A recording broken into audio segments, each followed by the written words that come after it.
ನಮಸ್ಕಾರ. ಎಲ್ಲರಿಗೆ ನಮಸ್ಕಾರ.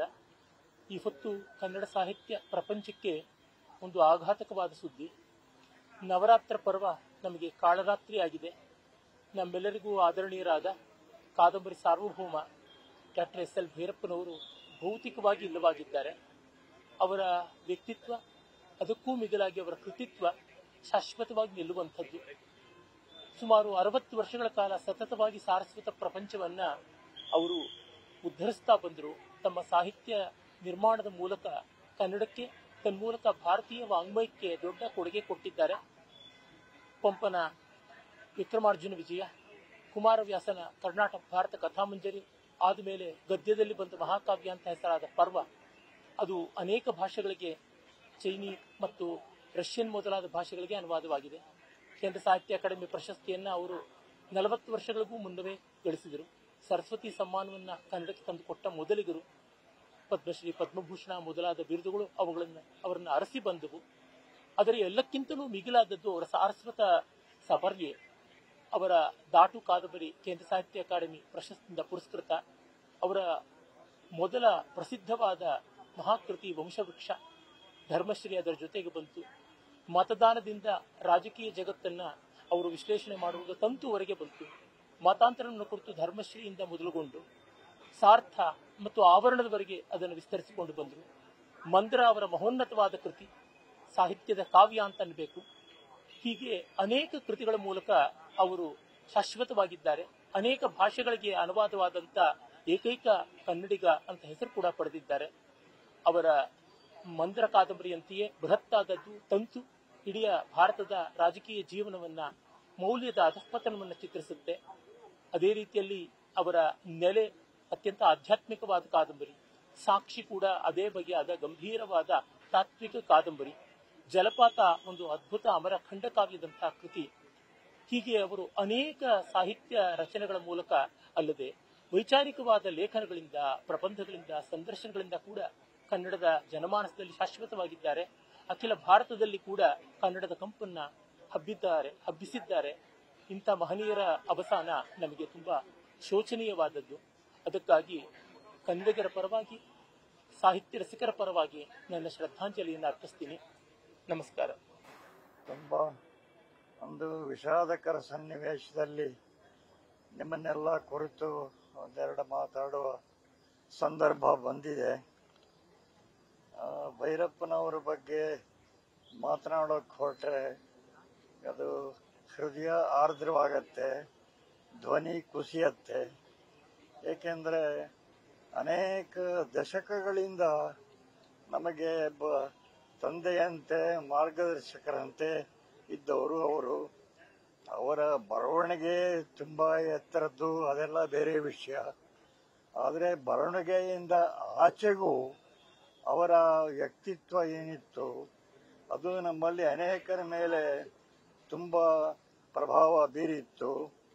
ಹೀಗಾಗಿ ಅವರು ನಮಗೆ ಹತ್ತಿರವಾಗುವುದಕ್ಕೆ ಕಾರಣ ಅವರ ಬರವಣಿಗೆಯ ಶ್ರೇಷ್ಠತೆಗಿಂತ ಹೆಚ್ಚಾಗಿ ಅವರ ವ್ಯಕ್ತಿ ಗುಣಗಳು, ಅವರ ಪ್ರಾಮಾಣಿಕತೆ, ರುಜುತೆ, ಮತ್ತು ಅವರು ಎಂದೂ ಯಾರನ್ನು ಮೆಚ್ಚಿಸಬೇಕು ಅಂತ ಪ್ರಯತ್ನ ಮಾಡಿದವರು ಅಲ್ಲ.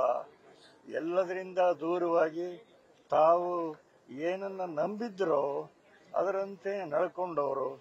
ಹೀಗೆ ರುಜುತೆಯ ಒಂದು ದೊಡ್ಡ ಮಾದರಿಯಾಗಿ ಅವರು ನಮಗೆಲ್ಲ ಕಾಣ್ತಾ ಇದ್ರು. ಅವರು ಮಾಡಿದ, ಸಮಾಜಕ್ಕೆ ಮಾಡಿದ ಎಷ್ಟೋ ದೊಡ್ಡ ಉಪಕಾರಗಳಾಗಲಿ, ವಿಧಾನಗಳಾಗಲಿ ಹೆಚ್ಚು ಜನಕ್ಕೆ ಇವತ್ತಿಗೂ ಕೂಡ ಗೊತ್ತಿಲ್ಲ. ಅಷ್ಟು ಸಹಜವಾಗಿ ತಮಗೆ ಅನ್ನಿಸಿದ ಒಳ್ಳೆಯದು ಅಂತ ಏನು ಅನ್ನಿಸ್ತೋ ಅದನ್ನ ಅವರು ಮಾಡ್ತಾ ಹೋಗ್ತಾ ಇದ್ರು. ಯಾವುದಕ್ಕೂ ಪ್ರಚಾರ ಬೇಕು ಅಂತ ಇಲ್ವೇ ಇಲ್ಲ. ಎಂದೂ ಅವರು ಪ್ರಚಾರಕ್ಕೋಸ್ಕರ ಅವರು ಹಾತೊರೆದವರು ಅಲ್ಲ. ನನ್ನ ನಂಬಿಕೆಗೆ ಅನುಗುಣವಾಗಿ ನಾನು ನಡ್ಕೋತೀನಿ ಅನ್ನುವ ರೀತಿಯಲ್ಲೇನೆ ಅವರು ಇಡೀ ಜೀವಮಾನವನ್ನ ಕಳೆದರು. ತುಂಬಾ ಪ್ರತಿಕೂಲ ಸನ್ನಿವೇಶಗಳನ್ನೆಲ್ಲ ಎದುರಿಸುವರು. ಆದರೆ ಅವರಲ್ಲಿ ಸತ್ವ ಏನಿತ್ತು ಅದಕ್ಕೆ ಅವರು ಅಂಟಿಕೊಂಡದ್ರಿಂದ ಅವರು ಯಾವುದೇ ಹೊರಗಿನ ಸನ್ನಿವೇಶಗಳಿಂದ ಅವರು ಏರಲು ಇಲ್ಲ, ಕುಗ್ಗಲು ಇಲ್ಲ. ತಾವು ತಾವಾಗಿ ಇದ್ದರಷ್ಟೇ. ಹೀಗೆ ತಾವು ನಂಬಿದ ಮೌಲ್ಯಗಳಿಗೆ ನಡ್ಕೊಂಡವರ ನಾವು ಬಹಳ ಕಡಿಮೆ ಜನನ್ನ ನೋಡುತ್ತೇವೆ. ಬೇರೆ ಇವತ್ತಿನ ಪ್ರಪಂಚದಲ್ಲಿ ಪ್ರಚಾರ ಹುಡ್ಕೋದು, ಪ್ರಚಾರ ಬಳಸಿ ಅದನ್ನ ಪಡ್ಕೊಳ್ಳೋ ಇದೆಲ್ಲ ಅದಕ್ಕೆಲ್ಲ ತುಂಬಾ ಸಿದ್ಧವಾದ ತಂತ್ರಗಳೆಲ್ಲ ಇವೆ. ಅವರು ಯಾವತ್ತೂ ಇದು ಯಾವುದಕ್ಕೂ ಅವರು ಮನಸ್ಸು ಕೊಟ್ಟವರಲ್ಲ. ನನ್ನಲ್ಲಿ ಸತ್ವ ಇದ್ರೆ ಉಳಿಯತ್ತೆ ನಾನು ಮಾಡಿದ ಕೆಲಸ ಅನ್ನುವ ಹಾಗೆ ಜೀವಮಾನವೆಲ್ಲ ಅವರು ನಡೆದರು. ಎಂದು ಯಾರನ್ನೂ ಮೆಚ್ಚಿಸೋದಕ್ಕಾಗಲಿ ಅಥವಾ ಇನ್ಯಾವುದೋ ಪ್ರಯೋಜನದ ಆಕಾಂಕ್ಷೆಯಿಂದಾಗಲಿ ಕೆಲಸ ಮಾಡಿದವರು ಅಲ್ಲ. ಹೀಗಾಗಿ ಅವರ ಬರವಣಿಗೆಗೆ, ಅವರ ಬದುಕಿಗೆ ಬೆಲೆ ಕೊಟ್ಟದ್ದು ಈ ಆರ್ಜವ ರುಜಿತೆ ಏನಿದೆ ಅದು ಅವರನ್ನ ಕೊನೆಯವರೆಗೂ ನಡೆಸ್ತು. ಅವರು ಅದನ್ನು ಬಿಟ್ಟು ಬೇರೆ ಏನಕ್ಕೂ ಅವರು ಗಮನ ಕೊಟ್ಟವರೇ ಅಲ್ಲ. ಮತ್ತು ಹೀಗಾಗಿ ಅದರಿಂದಾಗಿ ಅವರು ಎಷ್ಟೋ ಜನನ್ನ ಎದುರು ಹಾಕೊಂಡದ್ದು ಕೂಡ ಉಂಟು. ಮತ್ತು ಬಹಳ ಈಗ ಒಂದು ಕೆಲವು ದಶಕಗಳ ಹಿಂದಿನವರೆಗೆ ಅವರ ಹತ್ರ ಬರ್ತಾ ಇದ್ದವರೇ ಕಡಿಮೆ. ಅವರು ಯಾರನ್ನು ಜನಸಂಪರ್ಕ ಅಷ್ಟಾಗಿ ಅವರಿಗೆ ಇಲ್ಲೇ ಇಲ್ಲ ಅಂತಲೇ ಹೇಳ್ಬೋದು. ಅವ್ರಿಗೇನು ಬೇಕಾಗಲೂ ಇಲ್ಲ. ನಾನು ನಂಬಿದ ಕೆಲಸವನ್ನ ಅಚ್ಚುಕಟ್ಟಾಗಿ ನನಗೆ ಮೆಚ್ಚುಗೆಯಾಗುವ ಮಟ್ಟದಲ್ಲಿ ಮಾಡಬೇಕು ಅನ್ನುವ ಒಂದೇ ಒಂದು ಲಕ್ಷ್ಯನ ಇಟ್ಟುಕೊಂಡು ಅವರು ಇಡೀ ಜೀವಮಾನನ್ನ ಕಳೆದರು. ಹೀಗೆ ಅವರು ಭೈರಪ್ಪನವರು ಬರಹಗಾರರಾಗಿ ಅವರು ವಿಶ್ವಖ್ಯಾತರಾದರು. ಅವರಿಗೆ ಪ್ರಸಿದ್ಧಿ ಎಲ್ಲ ಬಂತು. ಆದರೆ ಈ ಬರವಣಿಗೆಯಿಂದ ಆಚೆಗೆ ಅವರ ವ್ಯಕ್ತಿತ್ವ ಏನಿತ್ತು ಅದು ತುಂಬಾ ಎತ್ತರದ್ದು. ನಮಗೆ ಯಾವತ್ತೂ ಅದು ಸ್ಫೂರ್ತಿದಾಯಕವಾಗಿ, ಮಾರ್ಗದರ್ಶಕವಾಗಿ, ಆದರ್ಶವಾಗಿ ಉಳಿಯುತ್ತೆ. ನ್ಯೂಸ್ ಫಸ್ಟ್, ನಿರ್ಭೀತಿಯಿಂದ ನಿಮ್ಮ ಪರವಾಗಿ.